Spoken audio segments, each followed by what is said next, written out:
Welcome to Let's Talk TCI Real Estate.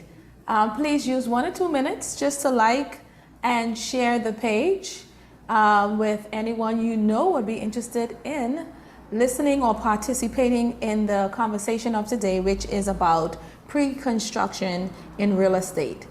Let me first start by saying definitely always thank you for listening in and being a part of the show. Please let me know where you are listening in from.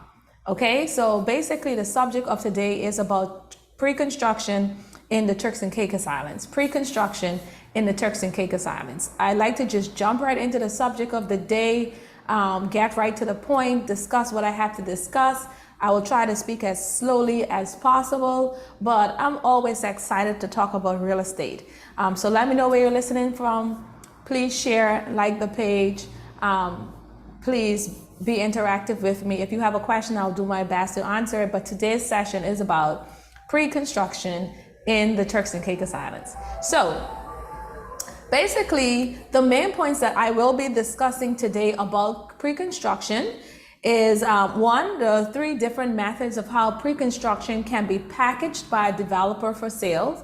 2, why you can consider buying at a pre-construction stage. 3, some of the disadvantages of buying pre-construction. And 4, a list of pre-construction projects in Providenciales. So again, I'm going to be talking about the 3 different methods of how pre-constructions can be packaged by a developer for sale. 2, why can you consider buying at a pre-construction stage? 3, some of the disadvantages of buying pre-construction. And 4, a list of pre-construction projects in Providenciales. Please forgive me if I repeat myself once or twice. It's just because I know sometimes I speak fast and I want to make sure that you are hearing me, you're understanding me, and you are receiving the information that is put before you today. So basically, when I think about pre-construction, I think about a concept that is on paper, but something that is not built as yet. So pre-construction, I think about something that is not built as yet. So basically, that's really just in a nutshell, just as in layman's term, what pre-construction is about. So you're seeing a condo, you're seeing a home, you're seeing a property that you're interested in. There is the actual design that you can see on paper, but it's now for the developer to put it in action and build this product for you. So I am going to start with the 3 different methods of how pre-construction can be packaged by a developer for sale, right? So from my experience over the years, I have seen developers from a sales perspective structure their projects in 3 different ways. The first is in regards to residential communities, okay? So this is from my experience, so the information is from my experience that I'm sharing.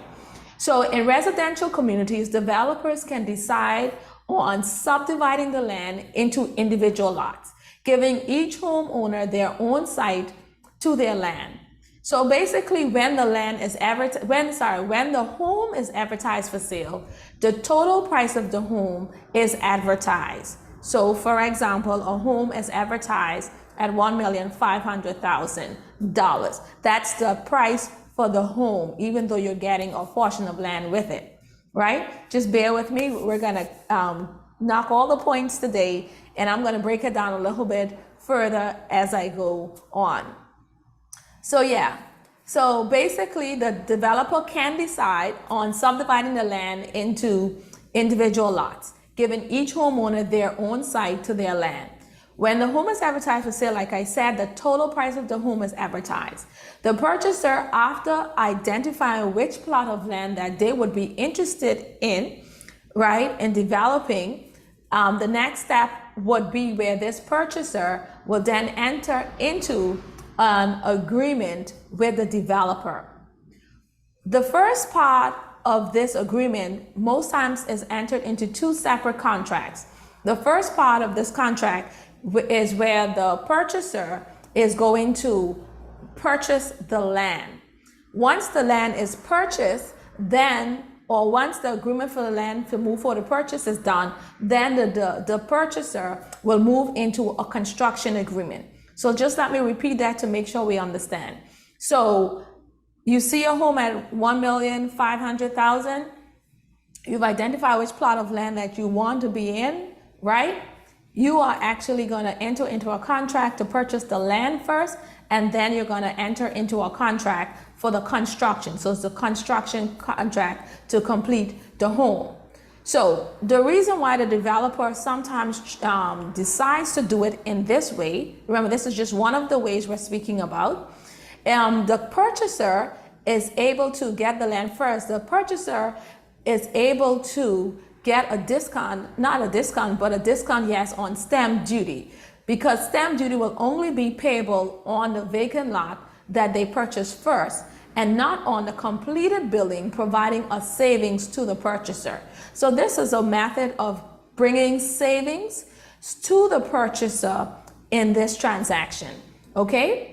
So also it gives the purchaser, in my opinion, a better borrowing power, because now that they actually own the land that they have, it's like they have assets now that they can use to present to a potential mortgage company, something that they can hold a charge against if they are looking to borrow additional monies, almost, for in terms of in the form of a construction loan. All right. The other thing about this process is that, okay, when you enter into this construction agreement, now that you have secured the land, the home will be completed on stages. Therefore, payments will be completed on stages, right? So this acts to the purchaser again as a mortgage opportunity for that purchaser. So they don't have to come out of pocket all at once for the construction of this home, because they're going to do it on stages. So for example, payments can be made when the property breaks ground, there's a percentage. Also, when the property reaches bell beam, there's a percentage. When roof is up, there's a percentage. And a payment schedule will definitely be determined by the developer, all right? But just so you know, you will receive that payment schedule in advance of you signing that construction agreement with the developer, all right? So let me put this in as an example. So example, again, so say you are purchasing a home at 1,500,000, just because I used that number before. All right, I see a home at that is advertised at 1,500,000. This home is advertised at the total final purchase cost. The land may be worth, say, $450,000. You will actually enter into a contract and pay for the land up front. Therefore, your stamp duty will only be about $36,000, which is at a stamp duty rate of 8% fee, instead of paying 10% on the $1.5 million. You actually will have a savings of approximately $114,000. I hope that I'm calculating, this correctly in my head, but I'm hoping that you get the picture, right? So basically, you're paying stamp duty at 8% instead of paying stamp duty at 10%, giving you a savings of approximately $114,000. And this is all because of the way the developer has structured this pre-construction process, where you actually purchase the land and then enter into a construction agreement, right? So definitely, since the land is paid for, your balance for the construction of the home will be about $1,050,000, which will be paid in stages until the home is completed.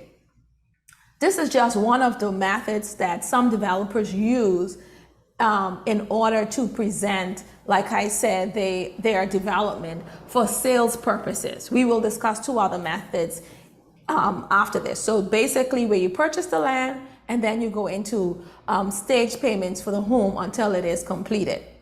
So construction of the home can take around 8 to 12 months, depending on the availability of materials and labor, right? And also depending on, the complexity of the home.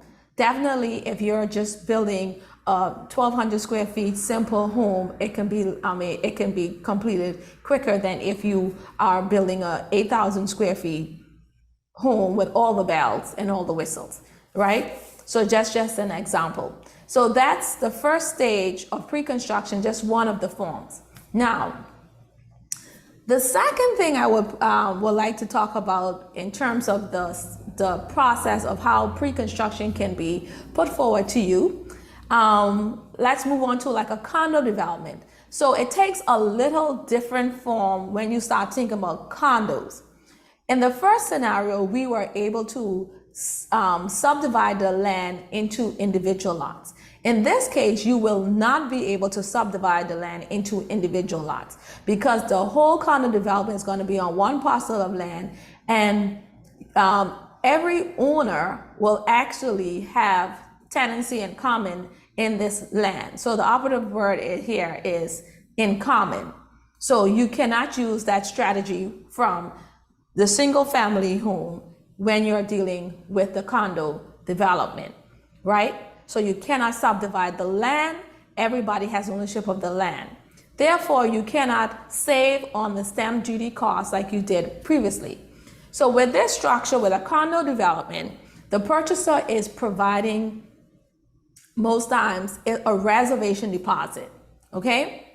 So that's what they use. A reservation deposit is to hold the property, take it off the market, say while you're working through any contract agreements to say that you are moving forward with buying this condo development. That is we're talking about pre-construction phase, okay?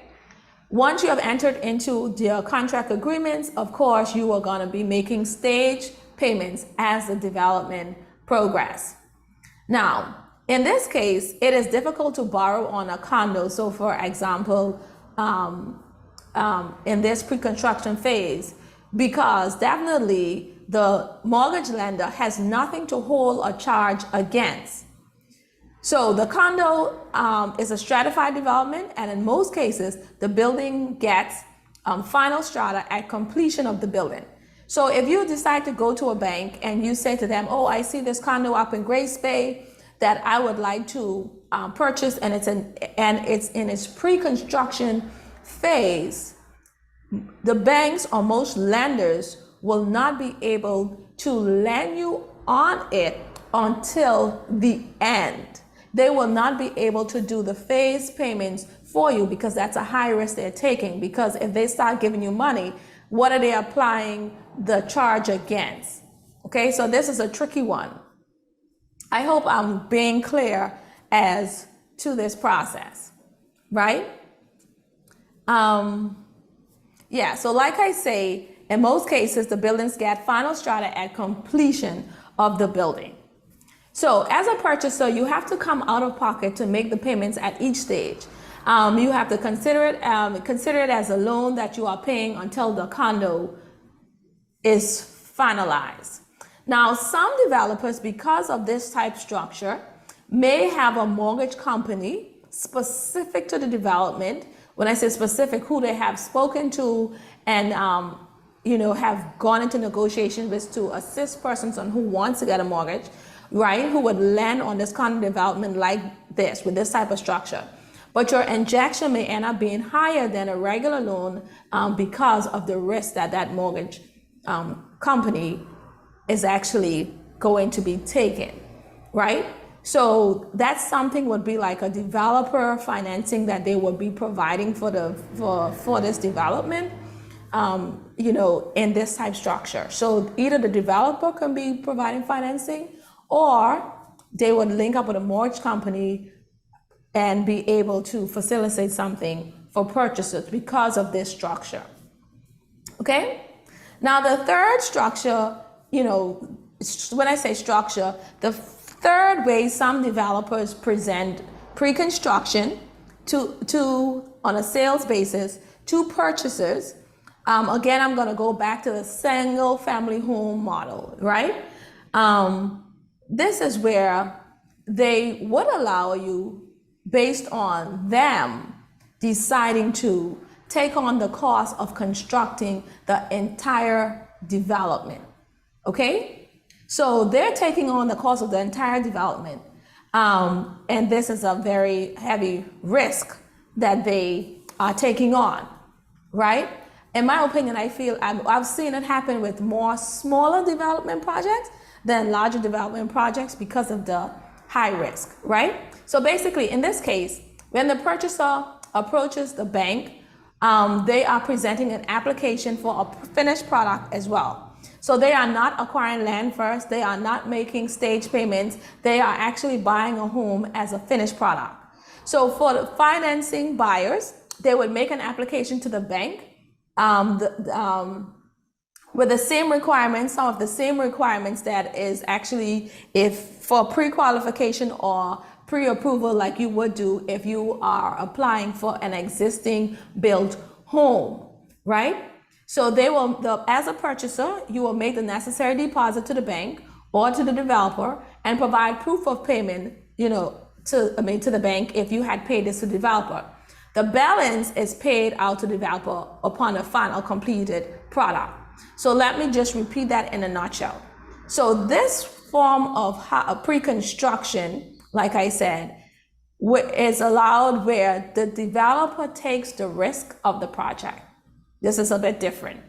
They would allow you, and banks would lend for projects like this.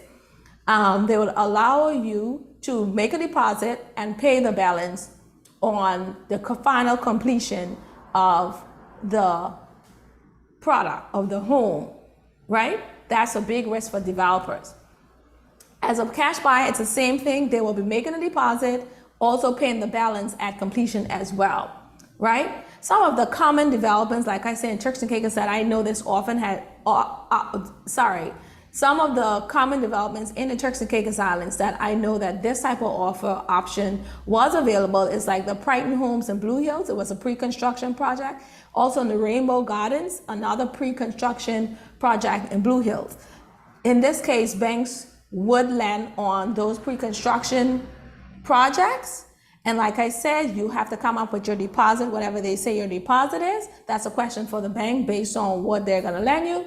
And then once they approve you, once the project is finished, then the bank will hand over the balance of the money upon completion of the final product when you are able to move in with a key. I've seen this more on smaller levels, like I said, because it's a higher risk to the developers. So basically, just to wrap it up in a nutshell, you have the case of the structure, pre-construction, where they're selling the land, you're taking ownership of the land, and then you're entering into a construction loan on stage payments. Then you have the condo type concept where you're not able to do that same payment plan, but you're just on a payment plan, and you have to be looking for developer financing or hoping that the developer works along with a mortgage company. And then you also have this case where the developer decides to take on more responsibility and be able to bill out the projects,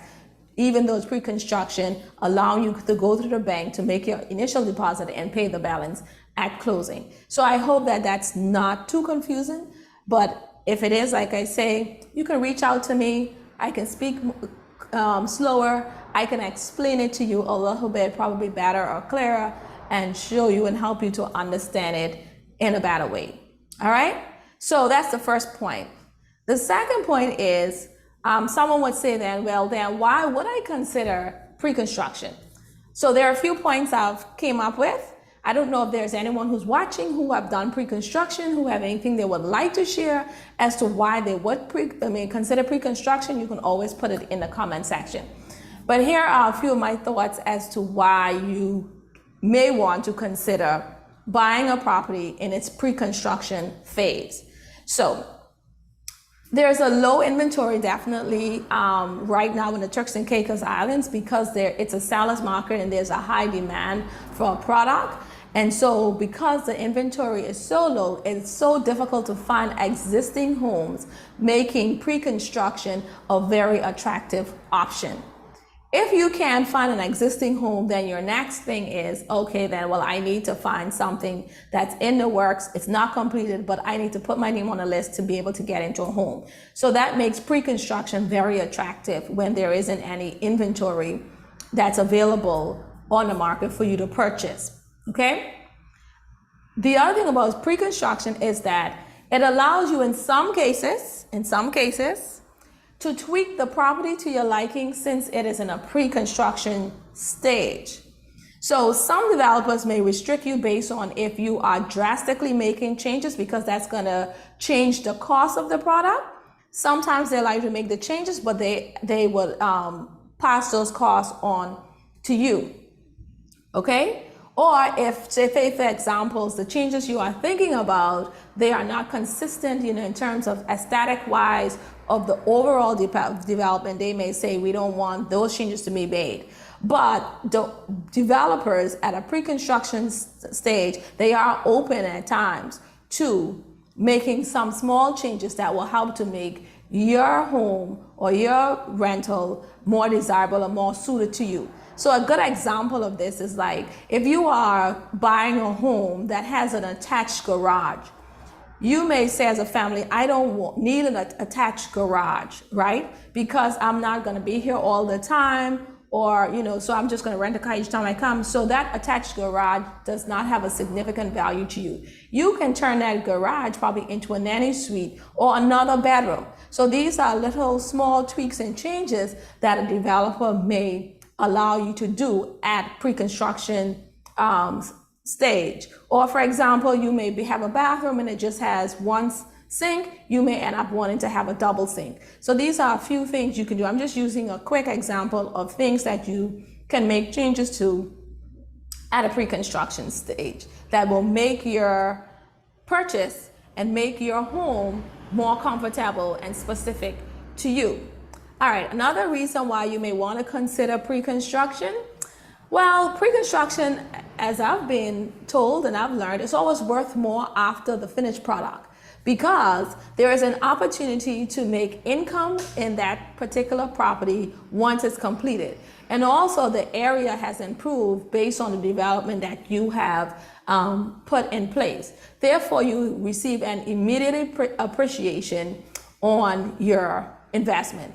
And sometimes at pre-construction, depending on any incentives that the owner gives, you may be able to get into the market with pre-construction prices at a better price than if you are thinking buying something at resale value. So pre-construction gives you sort of like an immediate appreciation on your investment. All right. Another thing about pre-construction is that it allows you actually to diversify your money by paying in installments over a period of time. You may have a sum of money that you want to invest in different projects. Because you are paying in stages as the property progress, it will allow you to move some of those funds to different areas while at the same time still getting the desirable home that you deserve, because you're paying for it on stage.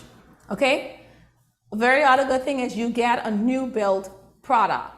So you're in a place that has never been preoccupied by anyone else. You get to turn the key first, walk in and enjoy the beauty of your living space that no one else have actually used. And two more points I would like to say about why you probably will want to consider pre-construction. So like I mentioned before, developers may give good incentives as they are trying to get some of their initial products sold. So for example, a developer may contribute 1% towards the payment of your stamp duty. That's a good savings for you, right? There are many incentives that developers may put out there when it's a new product and a new development, just to be able to get a few of the units sold in its initial stages. So that's a good time to jump on the bandwagon with pre-construction. Now, I must say that every development is different, so you have to value each on their own merit. Don't go to one development thinking, well, Vernica said I'm going to get a percentage towards stamp duty. No, remember, every developer would have strategized as to what they can offer as an incentive to pre-construction to get people in the door. So it may vary depending on the development and the developer. So those are just a few points as to why you would want to consider pre-construction. I hope that was clear and straight to the point. moving along. So why not pre-construction? Pre-construction is not for everyone, right? That's everything in life. It fits some people, it doesn't fit some people. So then you need to know what are the cons of buying pre-construction so you can make an informed decision as to if this type of construction is good or not good for what you are trying to achieve. So just have about 4 points here, and definitely if you have any experience from a pre-construction purchase that you would want to share, please put it in the comment section and let us know why you would not consider pre-construction. So here are my 4 that I've come up with. So with pre-construction, obviously, it's very obvious, it's not move-in ready. So you have to wait before you can start enjoying your real estate purchase. Some people are not patient enough to wait another 12 months to move in because they want to be able to vacation or enjoy their home right away, home away from home. So that's a disadvantage of buying pre-construction. It's not move-in ready. You will have to wait for the finished product. Then there may be unforeseen delays due to availability of materials on hand and labor.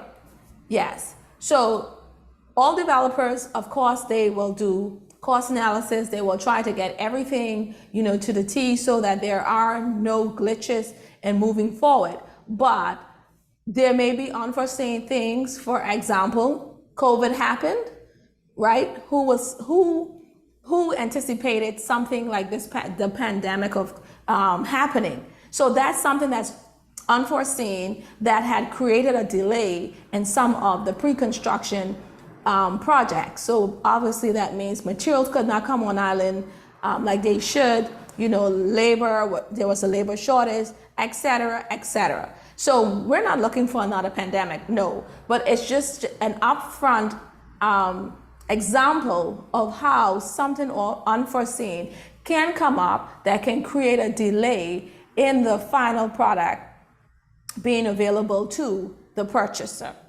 right? I can give one more example. There may have been a tropical storm, or a hurricane. If there's a hurricane, then of course, instead of the project being complete in 12 months, it may have to delay the project another month or 2. So these are things that can be expected. You have to give accommodation for unforeseen circumstances, all right?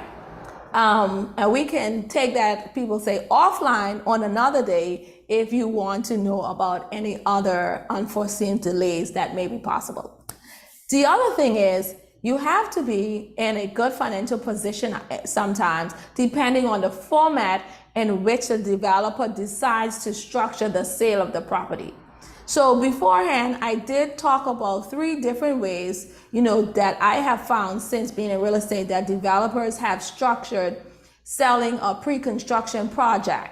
So if you fall in one of the categories, just say where you are interested in purchasing, just for example, a condo, right? And this condo project, you are dependent fully on one of our commercial banks, for example, right? That bank may not be in a position to lend you because that bank can only lend you based on the final product, the final completion of the property. So therefore, you would have to be in a good financial position to be able to pay in stages because of that type of structure and the type of property you are interested in. And then the final thing I'll say about why pre-construction may not be suited for everyone is that the risk can be great if you are a part of certain developments. Say, for example, a condo development. You would want to ensure that the developer has a good financial backing that can complete the project. So that's a risk you will have to look at and consider before you move forward. Now, even though these are cons, this is a conversation you can have with your agent and also with the developer. And agents are well connected with the developers. You can get on a Zoom call. You can talk about these risks to be able to minimize your concerns and be able to get a clear picture if any of these risks will be a part of your purchase or not. Okay, so that's why some people may not want to consider pre-construction. Okay, so we have already discussed the different ways in which pre-constructions can be presented in the sales format. We've also spoken about reasons why you would want to consider buying at a pre-construction phase, and we've also just at that a few minutes ago we spoke about reasons why you may not want to do pre-construction. It may not be the right fit for you. So I would like to say that pre-construction is nothing new to the island, but always I would suggest to you that in every transaction, but also in a pre-construction transaction, please use an attorney when dealing with a pre-construction purchase to make sure that you understand all the terms and conditions and your rights as a purchaser. One may ask, why would you need to tell someone to use an attorney? We understand that in doing real estate, sometimes purchasers feel the need to not use an attorney to cut costs, but this is just another reiteration about the importance of using a real estate attorney in a real estate transaction.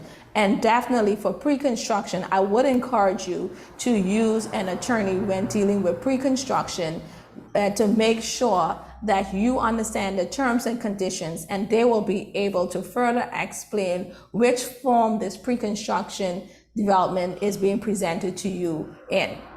All right, so we're getting ready to wrap it up. So I just want to talk about one more thing before I close it out. What are some of the pre-construction projects in Providenciales? Like I said before, the inventory is very low. The market is very vibrant. It is a seller's market in the Turks and Caicos Islands. And right now we have a number of pre-construction properties that are available for sale. I am just going to list a few properties. There's Rainbow Gardens. It's an affordable income property development that is located in the Blue Hills area. You have the Brighton Homes, another affordable income property development that is located in the Blue Hills area. You also have the Z1, which is a medium residential condo development that's located in Grace Bay, and that is just back from the beach. You have the Village of Grace Bay, also a residential development within Grace Bay. You have Polaris. It is also a condominium development in Grace Bay. You also have the Hyatt Andes, which is a high-end, high-density development that is in its pre-construction stages. You have Cove Estates, a residential home development that is in the Thompson's Cove area. There is White Coral Townhomes, a luxury townhome development in Grace Bay area. Townhomes comes in pre-construction as well, definitely. There is Seascape Townhomes, also a luxury townhome development at pre-construction phase that it's in Grace Bay. You have the South Bank Houses, which is a canal front development in Long Bay. They have, it's a canal front development that forms a part of a residential community because you have beachfront, you have lagoon front as well. But the boat houses, they have done very well during the post-pandemic, and the construction is definitely nearly completed.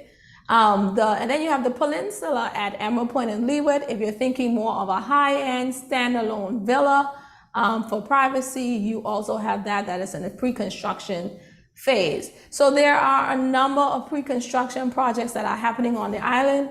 Again, every product is different. Every product caters to a specific customer. So each of you should just analyze and decide based on what is offered by the developer in these projects before you move with any of these pre-construction projects. But the main thing is to let you know, pre-construction is not foreign to Turks and Caicos, and actually it is a very good choice, especially with low inventory, if you can get into the doors early. So, with that said, I am so grateful that you have listened to the program today, the live program. Please, when you're done, share with anyone who may be interested.